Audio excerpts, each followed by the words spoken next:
பெராண்டா race banking மற்றும் government தேர்வுகளுக்கான online மற்றும் ஆஃப்லைன் பயிற்சி.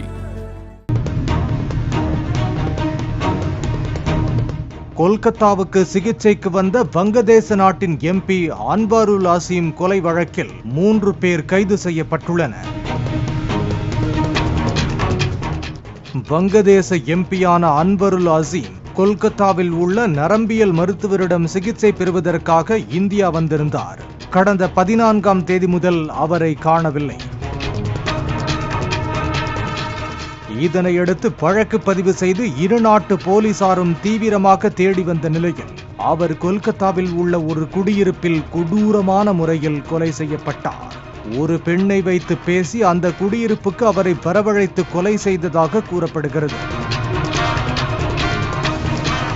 பின்னர் கசாப்பு கடைக்காரர் ஒருவரை வைத்து உடல் பாகங்களை துண்டுகளாக வெட்டி பல இடங்களில் வீசியுள்ளனர். இந்த கொலைக்கு பின்னணியில் வங்கதேசக்காரரும் அமெரிக்காவில் வசித்து வருபவருமான அக்தர் உஸ்மான் என்பவர் இருப்பதாக கூறப்படுகிறது. அன்வருல் அசீமை கொலை செய்ய 5 கோடி ரூபாய் வரை கொடுக்கப்பட்டுள்ளதாகவும் கூறப்படுகிறது.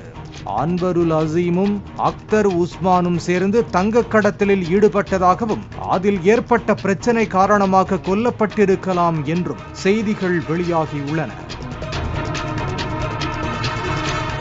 இந்த கொலை தொடர்பாக முதல் கட்டமாக 3 பேர் கைது செய்யப்பட்டுள்ளனர். பெராண்டா ரேஸ் பேங்கிங் மற்றும் கவர்மெண்ட் தேர்வுகளுக்கான ஆன்லைன் மற்றும் ஆஃப்லைன் பயிற்சி.